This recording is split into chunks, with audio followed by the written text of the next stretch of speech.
I'm going to turn now to our next paper and invite John Young to tell us about death, blood, and immortality on behalf of Stonehouse Heritage.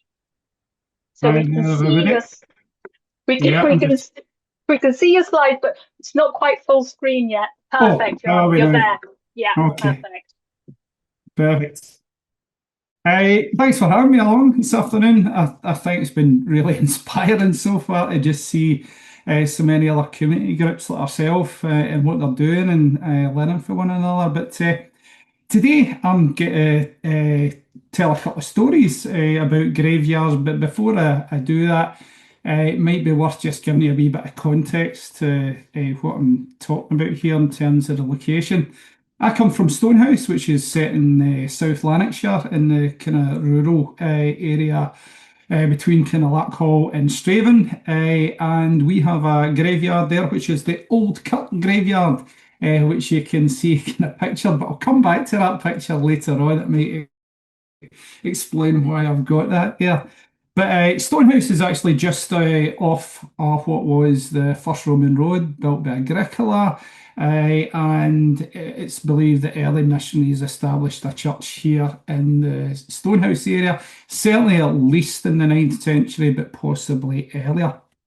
But it was the start of the Heritage Group, which was established in 1991, that first got us interested in the Kirkyard and Stonehouse. And that would saw a deterioration over many years, and many of you might see the same in your own communities, where the council, etc., just didn't have the resources to invest in the graveyard, to upkeep it. Even doing some general basic maintenance was getting more and more scarce. So we took it on ourselves to raise some money to protect what was as a B-listed site, both in terms of the graveyard and the Kirk ruins, which you can see here pictured in the graveyard. And also, we identified that there were 150 gravestones which had been either pushed over through vandalism or natural erosion that we thought we should try and make a start, or certainly start a campaign to raise these and record them. In terms of the graveyard itself, this goes back to pre-Christian times. Within the graveyard, as you can see here, the gable end at the centre top here, there was a burial kist, which we believe dates to around about the Bronze Age. It was found there in 1937. So the church has established itself on that site and has seen it as of a religious context enough to establish a church there. Like many of the folks here today, I've already said, we've got many stones which show trades, symbolism of religious context. And that's attracting people in itself to come and view it, not just locally, but in a wider context, the people tracing their family, as you've all said today as well. So there's a potential there, not just about trying to preserve these sites for historical reasons, but is there opportunities there to actually use it as a visitor's attraction? That seems kind of crazy, but recent experience would suggest to us that there are opportunities, and I'll maybe mention a couple of bits in that later on as well. So it's a site of importance, and it was probably first recognised, the Stonehouse site, for its importance as a result of the work that some of you may know Betty Wilshire.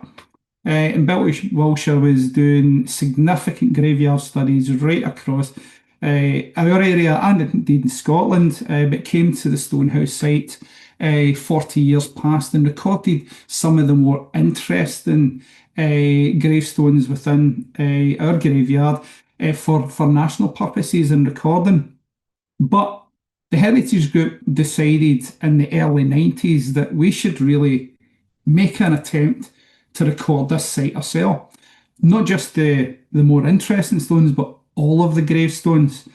So the first thing we did is we got the council's approval to go into negotiations with Man Historic Scotland, as it was then, to repair the gable end of the church, and we started proceedings to raise 150 stones. And that was quite a task in itself. But the result was that we raised every single one of those stones. And over a 2 year period, we recorded the information on every single stone in the graveyard. And we also recorded the condition of the stone. And then we digitally recorded the location of all those stones as well. And we started to build up a picture, not just about the state of the graveyard, but we started to build a picture up of the people that are in this graveyard and what these people brought to the community over centuries. And this is the graveyard today, as you can see it. And that is when you think that almost all those gravestones that you see in that picture were all fallen over or badly damaged, the improvement has been significant to our community and to history in terms of what we've recorded as a consequence. And this next slide shows you some of those, just a couple of examples of what we've discovered. The stone in the right here is a stone of a branch of the Hamilton family, the Hamiltons of Raploch, and these people are directly linked into the Hamiltons at Hamilton Palace, etc. And we've recorded, as you can see here on the left, we'll get some wing soles. You've the number of the trade symbols and the symbolism, we've just kind of lost count of the number there. But if you're going to go and see a graveyard which covers the breadth of history, I'm not sure that there is another one in their location, certainly in Lanarkshire, and it's well worth a visit. Now, since we've recorded those, we've also started doing tours of those. And as a result of doing those tours and building up that historical context, we've now built up stories which we've now put into publication. And those stories are now being told to a wider context than just our village. So you've probably heard of many stories of body snatching before. I'm not even going to touch those stories. There's many stories we've got of ghostly going-ons. In fact, we've done a booklet, which you can't see here, but it's called Caught by the Ghoulies. And it's stories of ghosts events around about the graveyard and the area. But what it has done is garnishing all these stories from the people and from the stones themselves. We've built up a history. It started to create a greater interest. And since we have raised those stones, we have had no vandalism whatsoever. So to the stories themselves, like many communities right across Lanarkshire and Ayrshire in particular as well, we've got a Covenanting history, and we've got several people who were buried here who were involved in the Covenanting times. However, there's only one stone within the graveyard. I'll come back to that later, which is directly connected to the Covenanters themselves. And that is the grave of James Thompson, which you can see here centred, who was killed at the Battle of Drumclog in 1679. And James was one of only 5 who was killed on that day. And his body was taken back from Drumclog and buried in secret in the night. Because at that time, if you were caught even burying a Covenanter, you yourself could be taken away, possibly even executed or sent to the colonies. So he was buried in the dark at night, and it was only in 1734, many years, nearly 50 years after his death, that this headstone, which you see here in the centre, was erected. Later, there was another stone raised, which you can see in the left of the lady looking down to the table stone by the family, again in memorial to him. However, what's interesting about this stone is not that it's a Covenanting stone in terms of the national context of the stories, but locally this stone is actually known as the Bloodstone. And this story was nearly lost to our community. When I was a young boy, I was up there with some friends, and we met a gentleman in the graveyard who called us over and says, "Boys, have you ever heard of the Bloodstone? Because many years ago, uh, I came here myself and I discovered the head of a skull on a gravestone, whereby if you stuck your finger into the mouth of the skull, it would come out dripping red with blood." So, of course, as children, this had an effect on us to the extent that certainly we wouldn't go up there in the middle of the night ourselves. But I always remembered that story, and it nearly disappeared until around about the year 1999, during some restoration work. Lo and behold, we found the Covenanter stone, which we knew of, but we hadn't looked at it in any detail. But on the top of the stone, as you can see on the right hand side, there's a hole at the mouth of the skull, and whereby, and I took the risk, put my finger into the mouth of the skull, and believe it or not, it comes out dripping red. Not with blood, I might add, but with red ochre. And what's happened is you can see in the middle of the picture centred, there's a red ochre seam that runs through the stone and goes back out through the mouth. And we reckon that the mason has designed that deliberately. So what I actually do now is I put in elderberries so that when they do put their finger in, it really does come out dripping red with blood. And that story has been picked up not just and repeated locally, but it's now been repeated.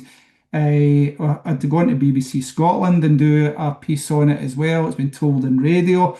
And these stories are the things that actually are bringing people back to our graveyard because they want to know, they want to find them for themselves, they want to know more about them. So they're essential in us trying to connect with the community.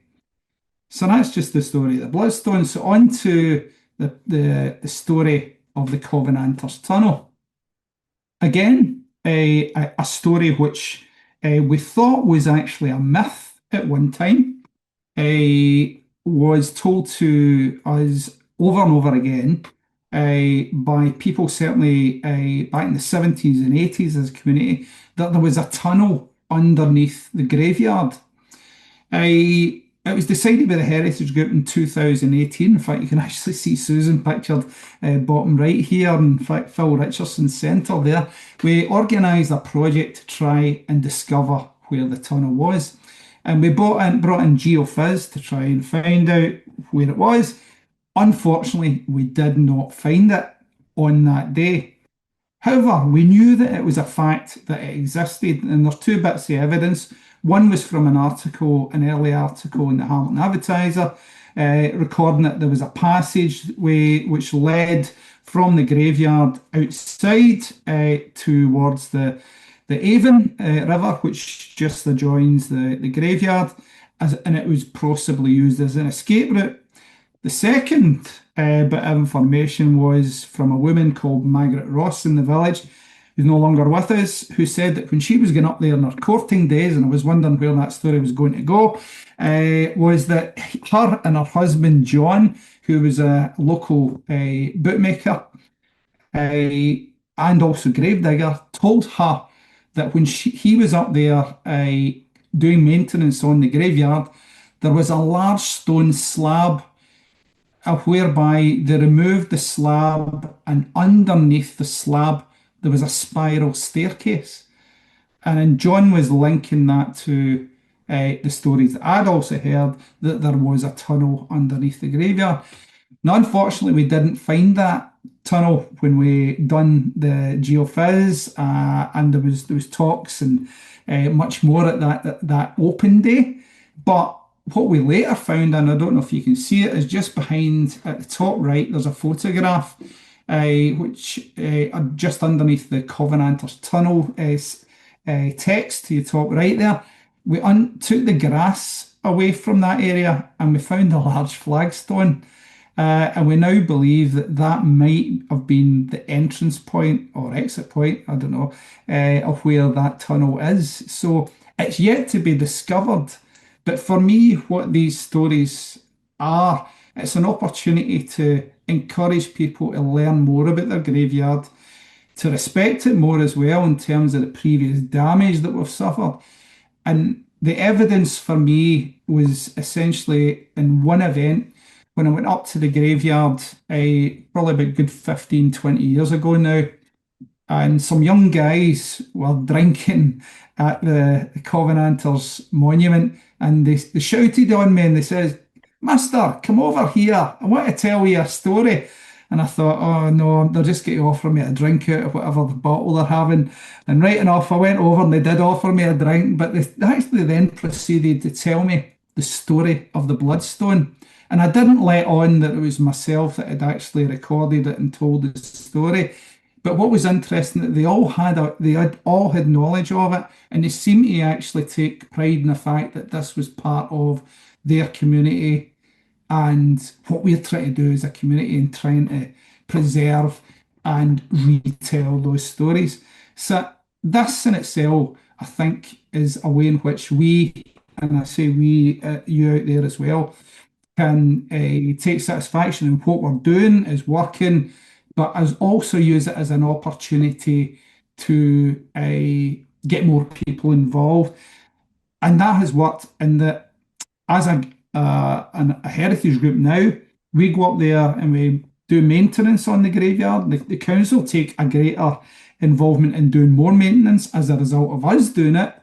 There's more been done in terms of the restoration to the walls, further restoration to the pathways, and we're now retelling those stories through interpretation. We've created a book, which I can send to folks online, but we're also doing guided walks, not just during the day, but at night as well. We had one guided walk where 80 people turned up at night to hear ghost stories and stories of body snatching. Everybody brought torches. We lit up the graveyard with different colours, and it was a fantastic experience.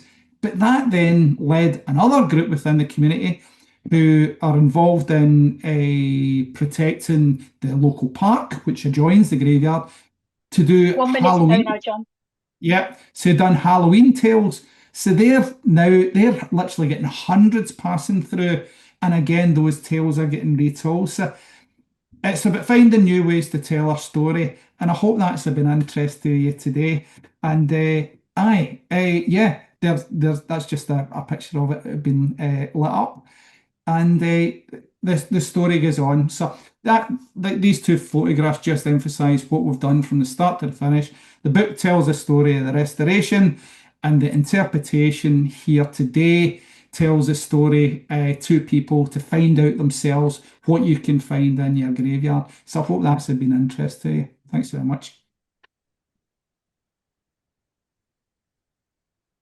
That's absolutely fantastic, John. That was just brilliant. And I have to say, my favourite stone of all time has got to be the Bullet Stone. Not just because it's just such a curious, quirky story, but just because that knowledge is only known locally. And if it wasn't for that local knowledge, nobody else would understand about it. And I also think that your point about how the care that's given to the graveyard just snowballs, more and more people come into the process and join forces is just a really important point to make. We do have one quick question, which is, do you have any Weaver gravestones?